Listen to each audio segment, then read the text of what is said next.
No introduction is needed. Let me just welcome Trisha Wilson.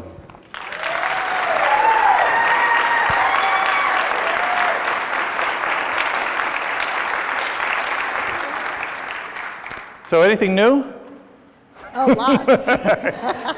All right, but by way of introduction, we have a short video that we were able to magically obtain that was made for an award that Trisha won, the Junior Achievement Business Hall of Fame. So let's roll that video, and it gives you a quick introduction to the beginnings of her career.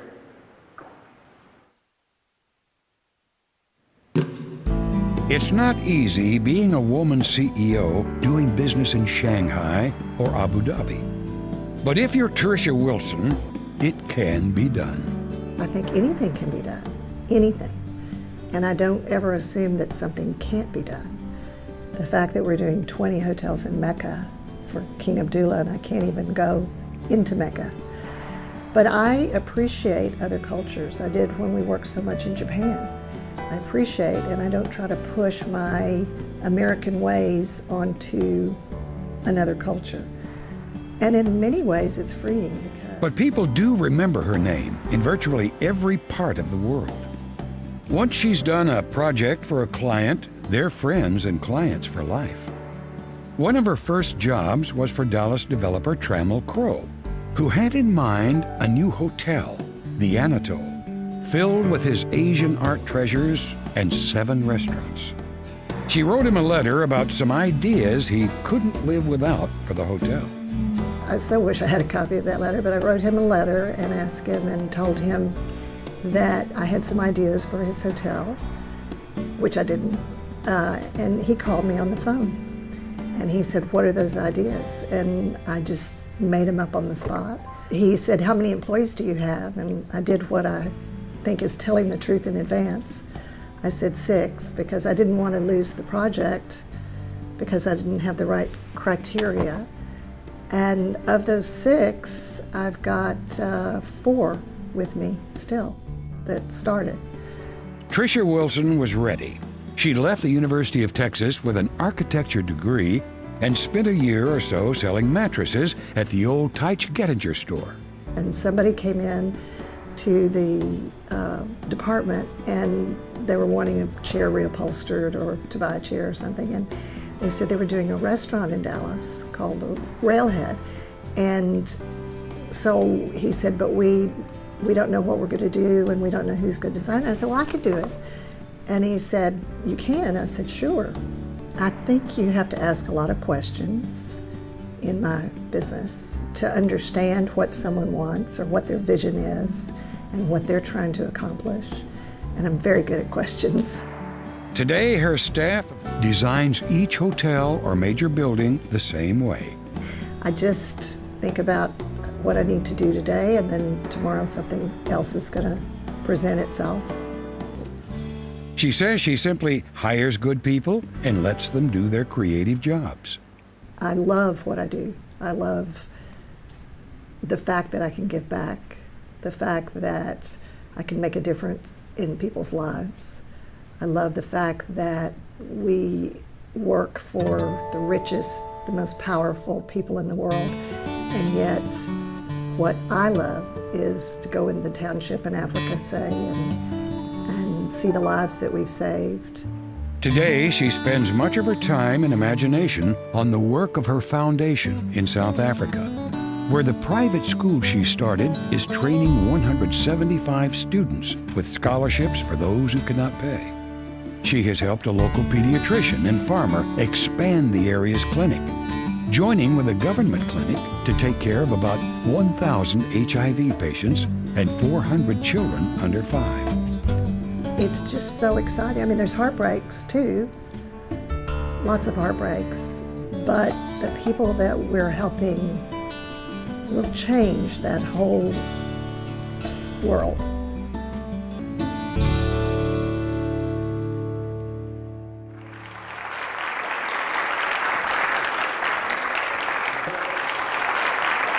So, how'd you like the hairdo? well, I was going to ask you about that woman in that photo. Texas big hair. What do you think about looking back at her And what was she like? She had a lot of guts, and the placket that I have on my desk says, "It can be done," and I think I've never thought I couldn't do something. I mean, it never occurred to me that I couldn't do something. I just didn't question it. I just did it. Did that architecture degree, when you were studying, have hospitality in mind? Oh no, in fact, back then, which we don't have to go into the years, but back then I thought I would be married and I wanted 5 boys and that a man would be taking care of me and I would just help my friends with their homes. I mean, I never had any intention, but I had to work, so I had to get a job. And I was trying to look everywhere. I didn't even have a car. And I was trying to look everywhere, and I went into Tychus. I decided, how could I do architecture? Now, this is way before CAD, way before computers. I mean, you know, and well, maybe not computers in the 60s, but late 60s. Oh, I just told you. Well, I was going to tell them if you didn't, so that's all right. Yeah. But anyway, so I just went into a department store and I thought, oh, wouldn't it be fun to do window display? So I applied for a window display job because I love window displays. So creative. I think we all get so much input from window display and retail and things like that. Joyce is saying yes, yes, yes. And because she does such a great job of displaying things. And so they must have put it into a file, you know, under interior design department, or interior design department in a department store is really a glorified furniture salesman. I hope any of you that are in a department store don't. I think they've changed since then, let me just say. My first assignment was to sell mattresses. And I became the best mattress salesman that they had. But I learned a lot. But I do remember crying to my boss saying, "This is so hard." I remember crying, and he said, toughen up. And but somebody came in to the interior design department, and just like the video says, wanted a chair upholstered or something like that. And then he said he was doing restaurants. He was going to do a restaurant. And I said, "Oh, well, let me do it." And he said, "Well, what do you know about restaurants?" I said, "Oh, nothing, but I can do it. And so I did. And that was, timing and luck has so much to do with it too, because it was right when Dallas got liquor by the drink. In other words, prior to that, there was only private clubs in Dallas, Texas. So all of a sudden, they allowed liquor in a non-private club. So this was the first. And of course, then, because I did the first, then everybody wanted me to do, so I did more. So that's when I called Trammell Crow. I said, I can do your restaurants, because that was my love, and that's what I wanted to do. And I didn't know him. And I just wrote him a letter. And what's amazing is he picked up the phone and called me, you know, and said, okay. Wow. You know, and I just, like I said, I'd kill to know what, I bet I had so many misspellings in that letter. I mean, I just can't even imagine what that letter would have said, you know. But anyway. You didn't keep it. It would be a collector's item now. It would. Yes. But I have wonderful handwritten notes from Trammell before he died, and he was a risk taker. I mean, as he said, neither one of us knew what we were doing, and it worked, you know. And that was the era when usually hotel restaurants were a hotel restaurant. They weren't destination locations. And that really, I don't know that one hotel started it. I'm sure there were several at the same time, but it certainly was in the pioneering efforts of restaurants being destinations, for sure. Just to go back a little bit, was there a creative gene in your background, a family that were creative? In the 4th grade, I won the SPCA Art Award for I Am Rover, I Was Run Over. And I missed that in my research. And I got a $100 bill, and I was in the newspaper holding my picture of Rover with a dog with his name in his arm in a cast, saying, "I'm Rover, I was run over," and that was my art career. That was it. That took it off. It all started well, and from that, and I just noticed more than 40 years Wilson Associates was created. Projects in nearly every corner of the world. At one time, you had overseen more than 1 million high-end hotel rooms. I believe at your peak, how many employees were in the company at its largest? I read 350 at one point, but I never remember numbers like that, but that sounds about right. You probably know better than I. Well, I'm just curious. I mean, how many people have worked for Trisha here? Just applaud so we can. How many have worked with her? Wow, that's great. That's great. I mean, people are here from Singapore, and the people we've worked with forever, like Roger and Jerry, who goes to Roger, then goes back. It's just we all love each other. Clearly, it's hard to walk through the halls with her without several people stopping to hug her. So that's a nice feeling. I think most of us can say this, and I never had a family. I never had children, and my employees, my friends become my family. They have been my family. They've been my life. I mean, it's very difficult for me to separate life and family and love. I vacation with clients and with friends that work for me. And Hannah, where's Hannah? She just went to Africa. She can sing in the bush. She can do anything. It's just we all have so much fun together. Yeah. And they are my family. They are my family. Oh, nice. What are some of the, well, just looking back, what are some of the emotions you have? I mean, is it comprehensible to you that you've done so much and worked with so many famous people, and what's it feel like? I'm always amazed if I take a client or a proposed client around the offices, whichever office I'm in, and I walk them around and I have everybody tell them what they're working on. I'm more blown away than the client probably is at the end of it. I'm just going, oh my God, we are amazing. I'm just blown away all the time. Yeah. I really am. I'm just even blown away that you can get on an airplane and all of a sudden you're in Dubai. I'm still blown away by that. Right. Right. And I just love life, but I get so excited every time that I'm so proud. I'm so proud of what we've done. And when I say we, that is the operative word, because it's not me, it's the team. Without a talented team and hiring people more talented than I, smarter than I, we're all smart and talented in different ways, and I think I'm more of a generalist. I think I'm good at a lot of things, but I may not be great at one thing, and somebody else is great at another thing, and I'm not intimidated by surrounding myself with greatness. Wow. And therefore, I think that I've been so fortunate that they have, for the most part, stayed. Or it's like a mom and they go away. They pledge to Singapore or someplace, and but they come back and it's like reunion. Yeah. It's wonderful. Well, you said during the Trammell Crow days that there was no real hospitality industry. No.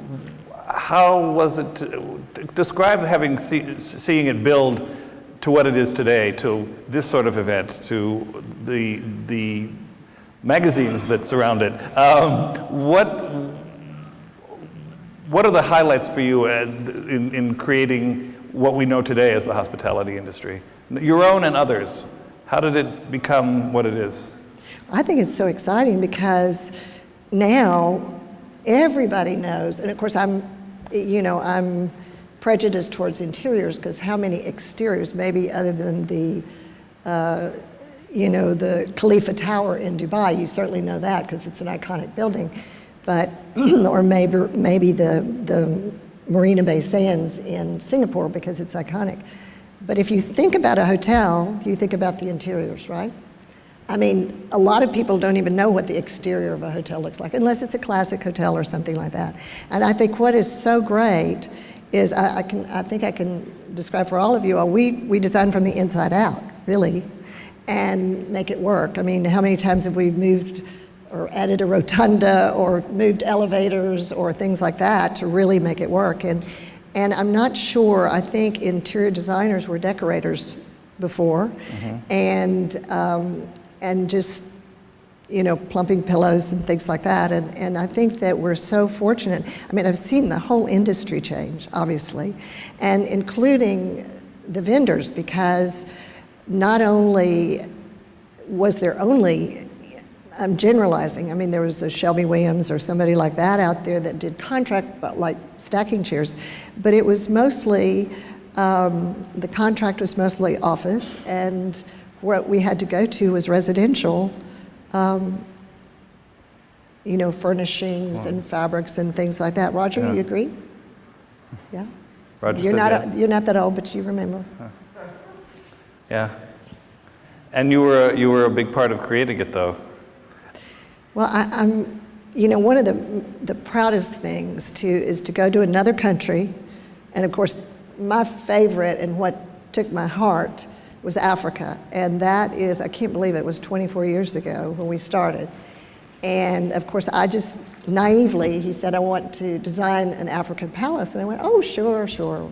And then I started doing my research. African palaces is a hut, a thatched hut. I mean, you know, there's no African palace, so we had to do a Disney-esque kind of thing and try to create what someone might think was an African palace. But the vendors, the precast, the marble, the carpeting, the ex-minister, all of that, you know, they wanted me to come see their factories, and I finally went, ugh, just don't show me one more horrible looking thing, lamps, anything. And so we taught them how to do things. And they'd never done precast. We brought in a sculptor from Disney. He showed them how to sculpt in the precast for all of the animals and everything we have on the exterior of the building. And any of you all have seen the photographs and on the interior too. And we created industries. Right now in South Africa, there's 8 precast companies that are doing that. And like the ex-minister, people would say, oh, you can only have 4 colors. And I'd go, why? And they go, well,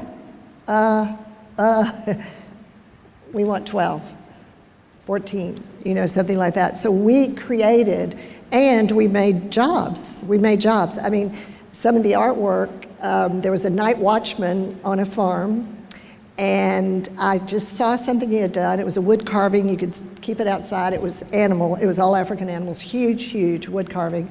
So I ordered, through the farmer, I ordered these things from him. And he wrote me this, I do have that letter. He wrote me this, you know, like 3rd grade letter, barely could write. And he said, now this is this huge palace-looking hotel. And it has 420 rooms. And he said, I can't wait to come see your home. And I thought, oh my God, if he drove up and that's my home, you know.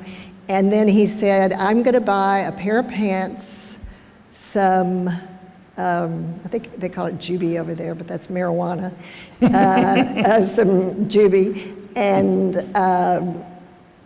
something else. But, you know, and that's what he was gonna do with his money, you know, so. But it was just, but then he started making these things in different ways for other people.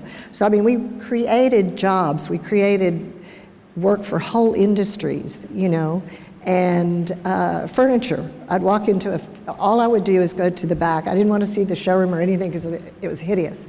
So I would go to the back and just see their capabilities and what they could do, what they could make.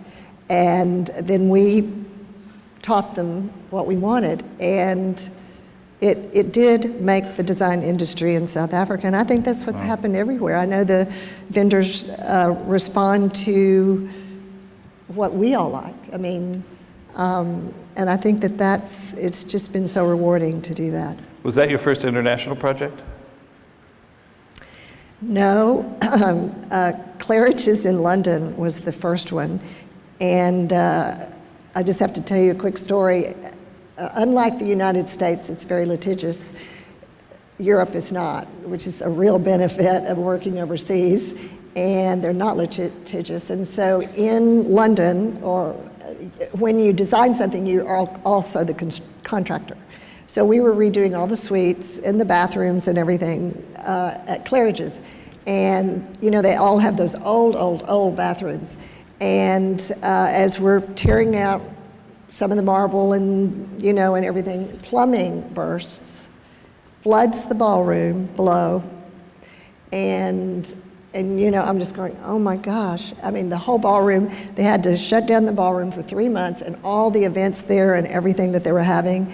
And all they said is, oh, you couldn't help it, so can you redo our ballroom now? And I went, oh. Very tricky, yes. You know, so, but I mean, that was the first one, year yeah. outside of the United States, yeah. But the South African palace was the beginning of your love affair with South Africa. It was. And Africa. And probably one of the most fascinating things about you is your reputation for creating some of the most beautiful, some of the most high-end hotels ever in the world, and also your dedication to the neediest in that continent. So before we talk about the Wilson Foundation, we have a little film that we would like to show you, and please roll that film. While we're waiting, why don't you talk a little bit about the beginnings of the foundation? Well, I loved Africa so much that, you know, how can you not love it? And there's so much need, and I just couldn't pass by and see need and not do something. I mean, I don't see how anybody could. And, you know, people would think especially South Africans would think I was crazy. And I don't know if you all know the parable, the starfish parable, but where a little boy, the starfish are starting to wash up on the beach, and hundreds of starfish. And he takes the starfish and he throws it back into the water because they're stranded on the beach. And this old man walks up and he said, oh, you are so silly. You know, you think you can make a difference? Look at all these starfish. And as he picks one up and he throws it back, he says, I can to this one. And that's really why we say at the Wilson Foundation, it's one child at a time. And it works, it just works. And we do things in the United States as well. We started with the United States, we still do in the United States. In our LA office, we help a young school, and we've painted their cafeteria with murals. I mean, we hands-on do things, because this is also something that I wanted everybody to get involved with. And you know, when you're dealing with the richest of the rich, I mean, right now we're doing the presidential palace in Abu Dhabi for the ruler, the crown prince, and the vice president. Well, I can't remember, I mean, just the entry hall is 60 feet tall, you know, entry hall. So, you know, and it's the combination of the Capitol and the White House all combined. It's 3 million square feet. So imagine that opulence. Or somebody's 747 and you say, what are you going to put at the top floor? And they said, oh, that's the kids' playroom. You know, I mean, this is our world. Or I'm with the Sheikha and she just has a casual day with me and she doesn't have to be covered, and she has a diamond as big as my belt buckle right here, and I'm just going, oh, you know. And, but to keep us grounded, and I think it's so important, because that's not the real life, real world, is giving back. And I have always said that do great design first, then give back, then money will come. And it's true. It's really true. Okay, I think we have the film now. South Africa is a place shrouded in mystery for most Americans. Every day in rural South Africa, There are children living in shacks without running water, electricity, or even floors. For those accustomed to a world of plenty, a life this harsh is impossible to fathom.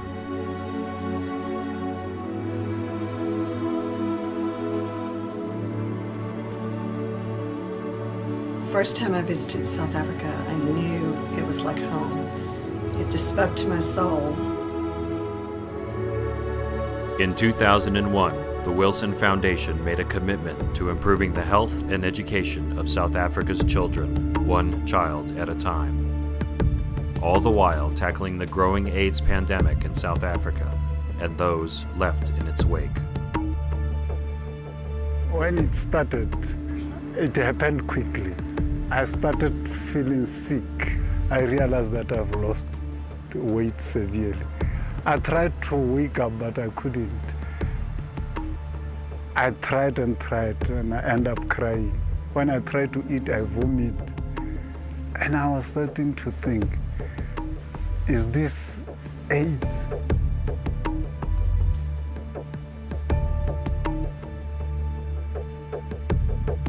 I don't know how they got to know about me, but the people from WWS, they came to my place and they started talking to me.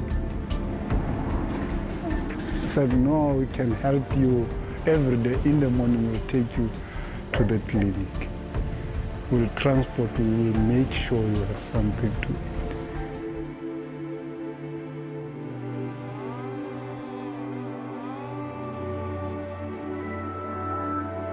To have HIV doesn't mean you are going to die. Coming here, it was coming to a different place. They listen to you. They show that they care, and then it changed my life.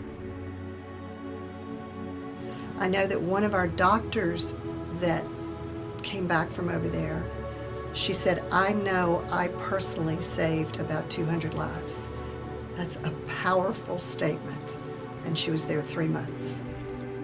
I think the biggest impact has been the impact that July has had on the lives of people in this community. And he's going to tell them that, what is the truth and what are the facts about HIV, and that you can have a life. I love the people of South Africa. And the thing that your heart just goes out to them for is because we have opportunities here in the United States, and they have no opportunities. I mean, none.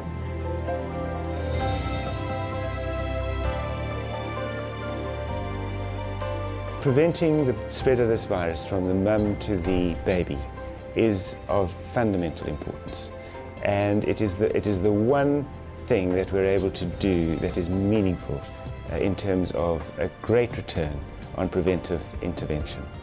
It's possible then to conceive of a society where HIV is rare in childhood if it occurs.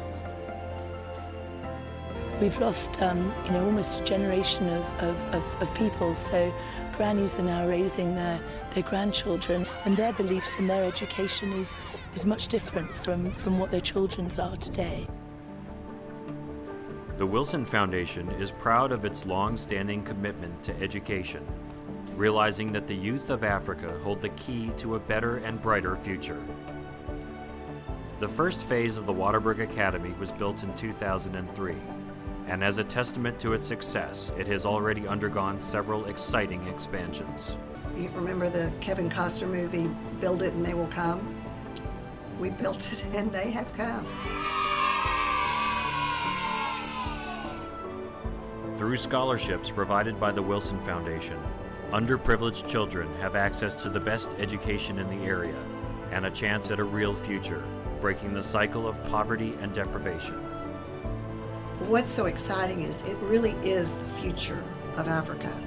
You'll see a little blonde-haired, blue-eyed boy standing with his arm around a little local Sotho boy, and they're best friends, and you just know that they're going to grow up together.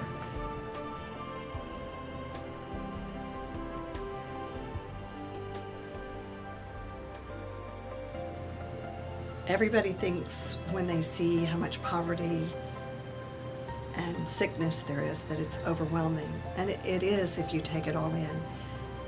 But We want to make a difference one child at a time, and we are doing that.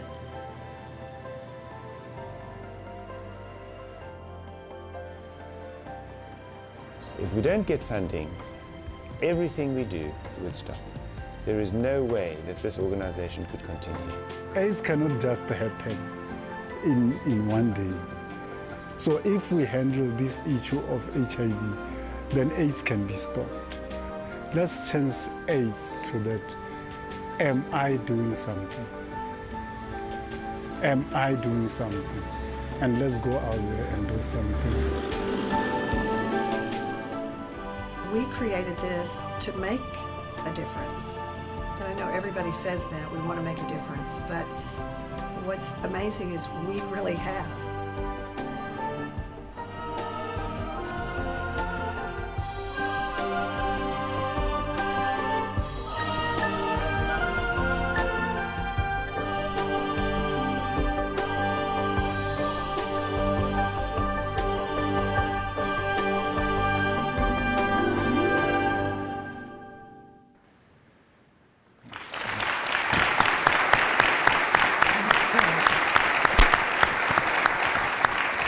The foundation was begun in what year? 91. 91. And 91. Talk a little bit more about the scope of it and what it's accomplished. And Oh gosh, I could talk all day. We started off, well, first of all, we started off in the United States, as I said, giving scholarships. There's a local high school near our office that if you're 16 and illiterate in your home language, you are put into this school, and they have nothing, nothing. And so we started helping them. We started giving scholarships for B students. I was a B student. I did okay.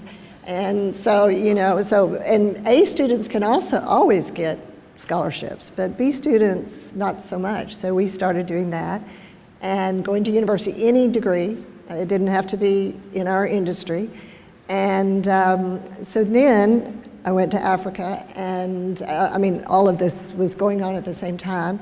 And I have a game lodge. It's a now commercial game lodge, and it, I couldn't help driving down a dirt road to the tiny little town of Fallwater with one stop sign to see these children playing and living, 60 children living in 2 rooms, no water, leaks in the roof, no ablutions, no food. The government only gave them what's called mealie meal, which is like our grits, and only enough for 15 students, and no shoes, nothing.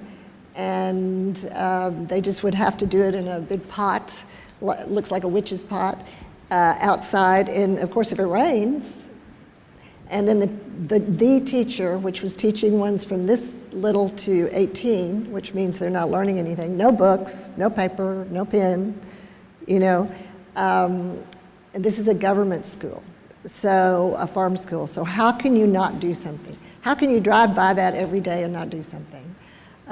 So I did something, and instead of trying to fix the government system, I built our own school. And I did it in the little town, and like you saw how many people there now. We've had 2 graduation classes. It's you have to know the culture, you have to deal with the culture. The night before their big test, and they take 1 test, and that tells you where you're going to go to school, whether you're going to go to a university, whether you can go to what they call a technicon, or not go to school. It's like having 1 chance. And our star pupil was raped the night before the test by her uncle, which is very typical, unfortunately. But we are like social workers. We help them. We've gone out and gotten a 4-year-old out of their home, their shack, a 2-bedroom shack or 2-room shack, because he was watching his father rape his sister. And so, we are more, for somebody who never had children, I'm a bit like Oprah, who said, I've got lots of children. I've got lots of children there. On the prevention of mother to child, we do antiretrovirals. We do in the first trimester, and then but we have to sneak around because they can't be seen as having a hospital birth, and it has to be a C-section rather than a natural birth. And they're so used to natural birth. So we have to sneak around, or their families will ostracize them.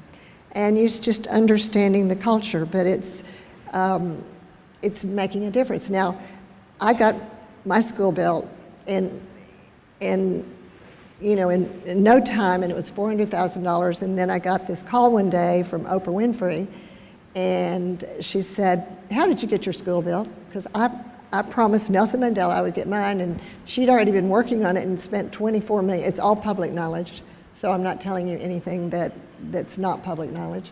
$24 million already, dollars, not rand, dollars, and I don't have a school built. And I went, "What?" And I said, at that time I didn't know her well enough. I thought in Chicago she would just be an office building. And I said, "Just take your money and throw it out the window. You're wasting your money."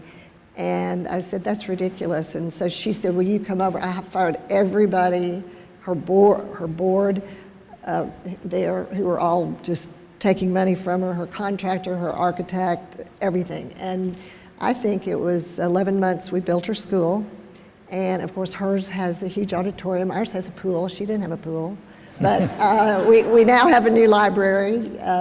But it was interesting. And she said, "How'd you do it?" I said, "I didn't go through the government.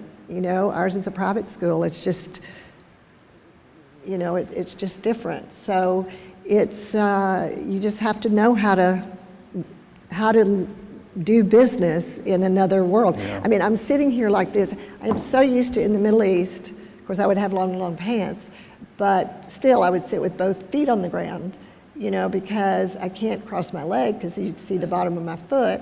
And even this, you could see the bottom of my foot. So I'm so conscious. I know none of you all are, we're not in the Middle East, but I've gotten so used to it that, because you're so used to just going like that, but in Africa, it is just understanding the culture and understanding them. And it's still, one of those little boys, the little blonde boy who put his arm around Moses, the little black boy, Moses is now, he started when he was 3 with us, and his mother works for me at the lodge, and he is now 14 going through puberty, and girls are flirting, and not from the school, but from the township, because they don't have anything to do, and I'm scared to death because AIDS is rampant, and they have airborne tuberculosis too in that area, and it can be a heartbreaker. It can be a heartbreaker, but we've had a soccer team. We have the mother-to-child program. The best thing, I think, is because everybody's focusing on girls, girls, girls, girls, right? I mean, that's all you hear, Oprah only does the girls as an example. And the Bush Institute is now doing girls. And we started a program called Boys to Men. We had no idea. We have these wonderful young men that are mentors, and they take these boys out on retreat, and they talk to them. And we found out that the boys were getting raped as much as the girls were getting raped by a family member. And we were astonished. And they've made games, and they've put their own, it's like soccer games, and you can move forward to get them to come out to talk about it. And they came up with the questions, and they will break your heart, the questions. What do you do if you see your father raping your sister? What do you do? I mean, these are real-time issues. I mean, we can't even conceive of those kind of things. How can we not help them?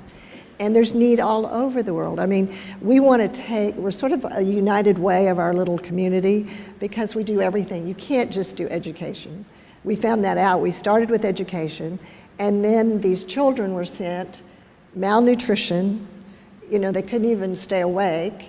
I mean, one little girl, because she had only been grannies, because our whole generation has gone from AIDS, but a granny would sit her on a couch or something, and she didn't play, so she couldn't even sit up. She would just fall over. And so we had her at our place for about 3 weeks, and she jumped on the trampoline with my lodge manager's kids, ran around with him, and at the end of that, she was fine. It was just that she had no muscle control. She'd never moved, you know, and she was 3. So it's caring. It's just caring. Wow. Well, we have to wrap up, but I want to end with a story. I met someone last night who was talking about how he wanted to be here today, and he said that he had worked with you for 5 years, and circumstances led him to another job. He said at the end, though, he said, "But if I could, I would work for her forever." Oh. I just wonder, what's the secret of that kind of loyalty? What do you think, if you can express your own feelings? You know what I think?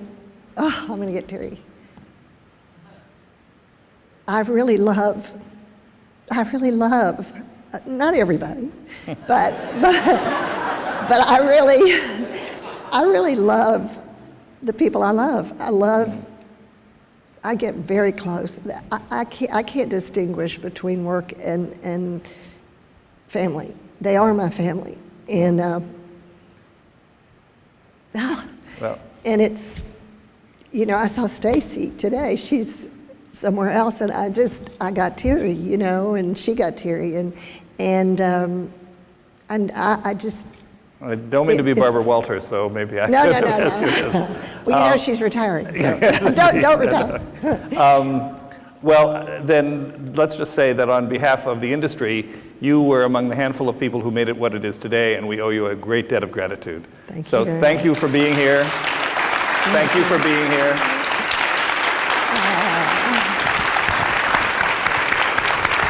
Really do. Thank you.